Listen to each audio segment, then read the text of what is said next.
Legend of Total War here, and today we're doing another top 5 Total War video, this time covering the top 5 best DLC in a Total War game, in contrast to the top 5 worst DLC in a Total War game, which we did last week. Now, before we get started on the list, I do want to clarify as to what is eligible for this list and what isn't eligible for this list. I'm doing my best to read through the comments and refine these top 5 videos to make them as informative and as clear as possible. I think they have been getting better, and I'll continue improving them. So I've read the feedback, and according to some of the comments in the previous one, I probably wasn't as clear as I should have been about the criteria about what can and can't be considered DLC, for this list-wise. So I'll do a little bit of an explanation now. You may or may not disagree with these explanations, but this is the criteria that I'm applying for them.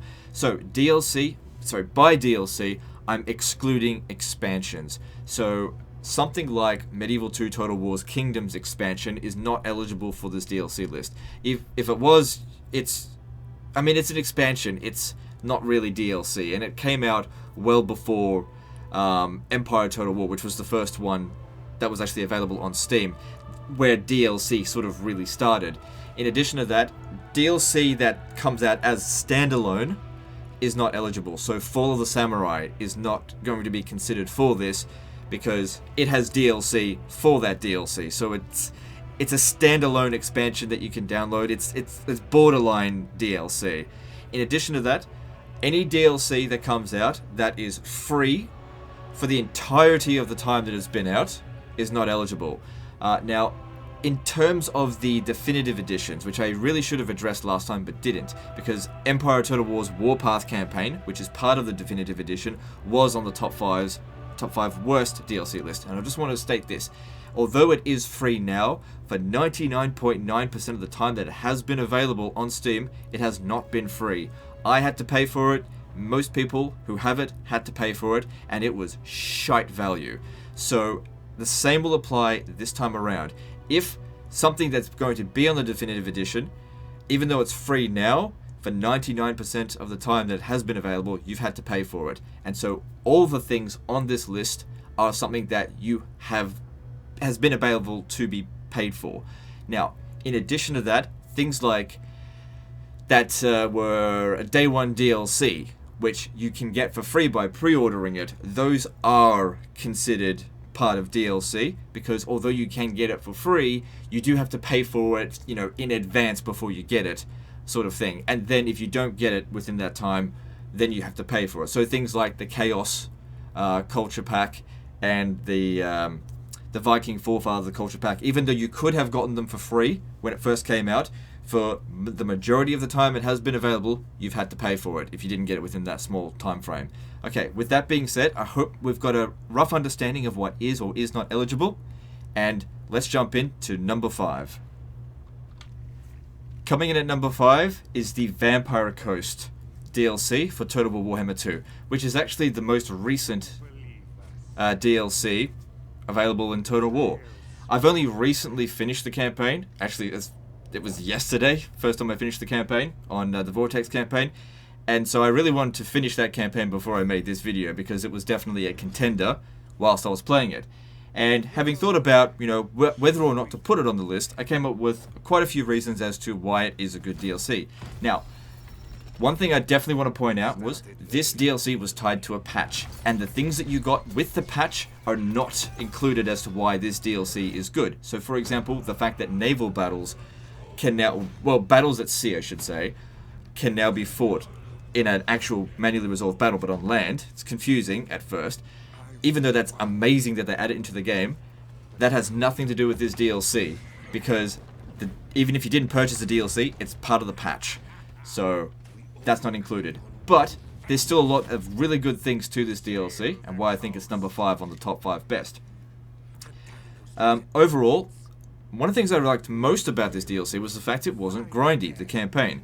It's probably the shortest campaign out of any of the Total War Warhammer 2 campaigns, which wasn't actually a bad thing. It was short and sweet, whereas other campaigns just drag on forever to get the victory conditions. Now, I don't want to give any spoilers as to what happens, but overall, you jump into the campaign, you play it for a bit, you get to like level 40, and then you finish off the campaign on the final battle, and it was enjoyable.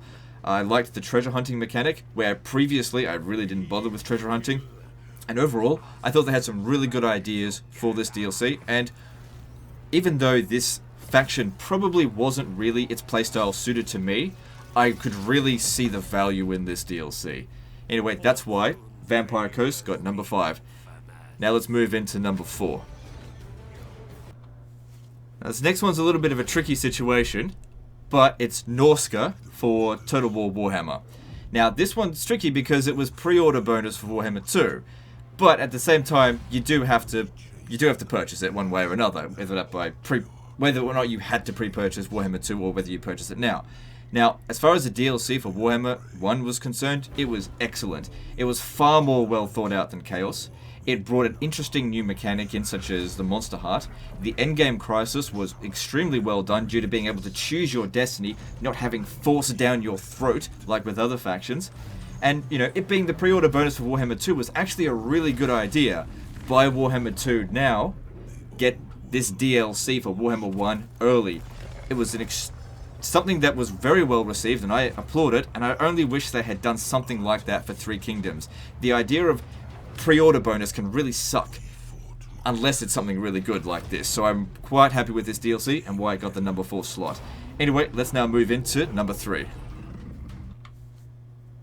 Coming in at number 3 is the Caesar and Gaul campaign pack for Total War Rome 2.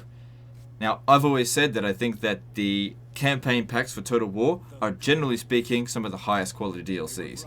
But Caesar and Gaul, especially for Rome 2, really goes above and beyond when it comes to quality. The integration with politics and technology in this campaign pack worked in order for Caesar to bring in support from Rome. So that's something that I really enjoyed as part of it, like being able to use the technology tree to call in Mark Antony. I thought that was quite good. Now, although there is a lack of diversity in the cultures, the conflict is engaging on both sides.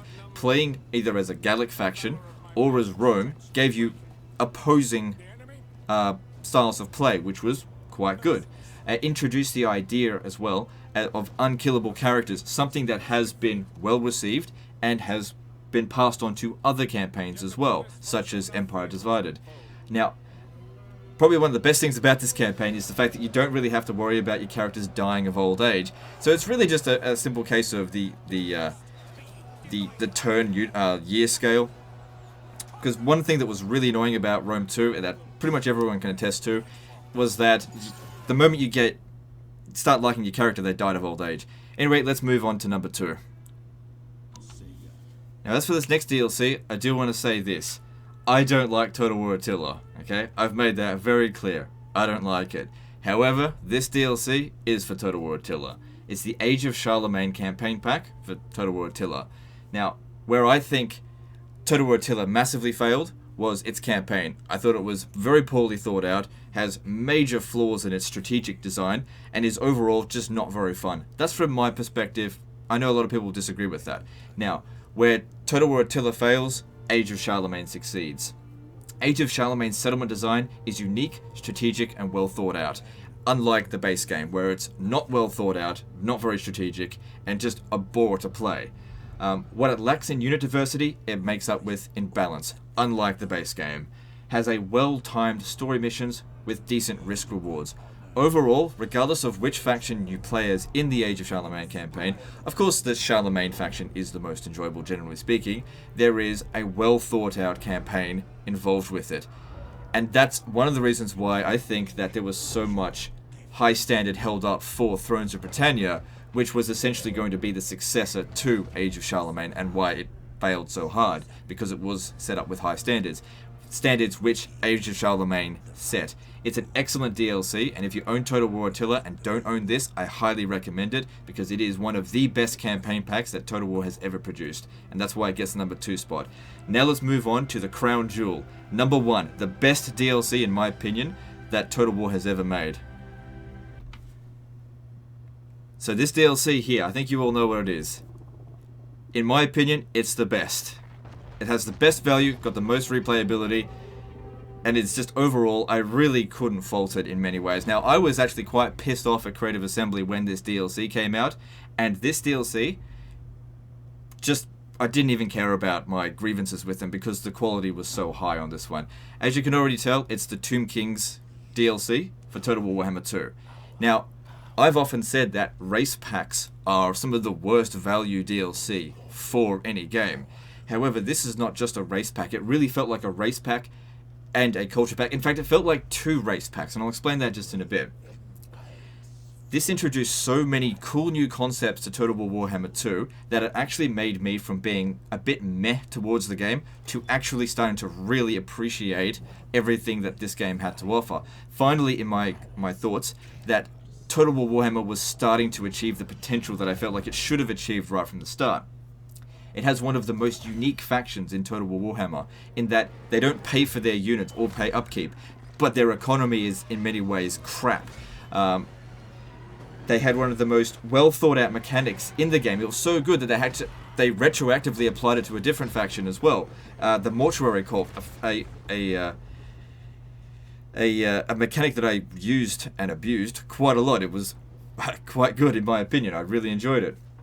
Each legendary lord had a unique and non-generic personality, unlike other race packs.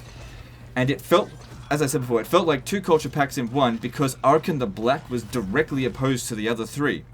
And although he had very much similar roster, there was a difference there. It wasn't really 2 culture packs, but it did have a feeling towards it. I've played as Cetra and Arkan the Black, and they feel like different factions. And it brought an actual worthwhile goal to the player to achieve during the campaign with the Books of Nagash, on both the Vortex campaign and Mortal Empires. And those of you who watched my review of Warhammer 2 will know that I slammed the Vortex missions because I just found them to be just pointless and not very rewarding, whereas the Tomb Kings was quite rewarding. Anyway, that's the end of this one. Hope you enjoyed it. And if you've got an idea for a top 5 video, post it in the comments below, and I'll see you next time, fuckers.